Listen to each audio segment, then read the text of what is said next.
Bienvenidos, queridos amigos, una vez más a su programa Amanecer con Jesús. Es una alegría, es un gozo tener la oportunidad de compartir estos mensajes de la palabra inspirada y tener la oportunidad de dejar esto como un mensaje edificante para nuestros corazones. Nuevas de fidelidad son cada mañana. Y hoy, Señor, te damos las gracias porque tú eres bueno, porque para siempre es tu misericordia. Gracias por iluminar nuestra mente con la dulzura de tu palabra. Gracias, Señor, por hablarnos al corazón. Instrúyenos y permite que este mensaje pueda caer en tierra fértil. En el nombre de Jesús lo agradecemos todo. Amén, amén y amén. Los grandes temas de la Escritura ensanchan la mente.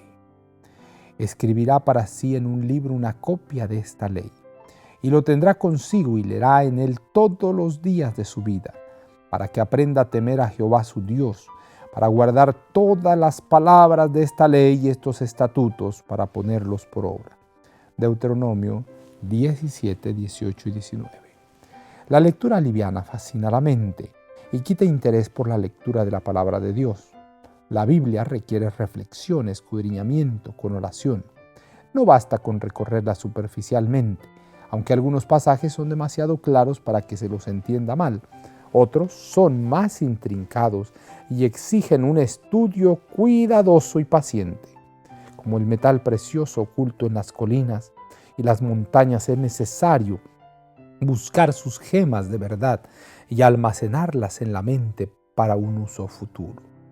Cuando usted escudriña las Escrituras con el ferviente deseo de aprender la verdad, Dios impartirá su espíritu en su corazón e impresionará su mente con la luz de su palabra. La Biblia es su propio intérprete, pues un pasaje explica al otro. Comparando los textos que se refieren a los mismos temas, usted verá una belleza y armonía que nunca soñó. No hay otro libro cuya lectura fortalezca, amplíe, eleve y ennoblezca la mente como la lectura de este libro de los libros. El mandato de la palabra de Dios es: ocupaos en vuestra salvación con temor y temblor, porque Dios es el que en vosotros produce así el querer como el hacer por su buena voluntad. Filipenses 2, 12 y 13. Dios y los seres humanos deben cooperar, todos deben desarrollar lo que Dios introduce. Los estudiantes de la palabra de Dios deben usar el conocimiento que han obtenido, deben mejorar las oportunidades que se les presentan en su camino, con una convicción establecida del deber.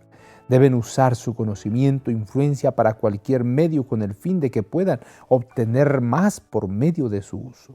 Estudie la Biblia de Cristo en este respecto, la vida de Cristo en este respecto. Sígalo desde el pesebre hasta el Calvario y actúe como Él actuó. Debe sostener los grandes principios que Él sostuvo.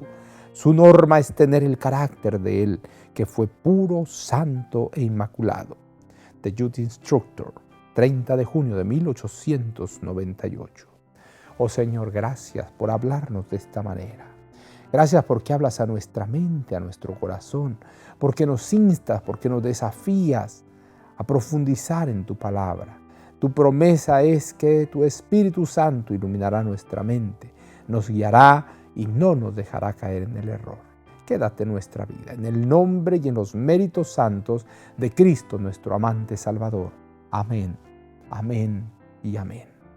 Jehová te bendiga y te guarde. Jehová haga resplandecer su rostro sobre ti y tenga de ti misericordia. Jehová alce a ti su rostro y ponga en ti paz. No lo olvides, conserva una sonrisa en tus labios, una oración en la mente y una canción en el corazón.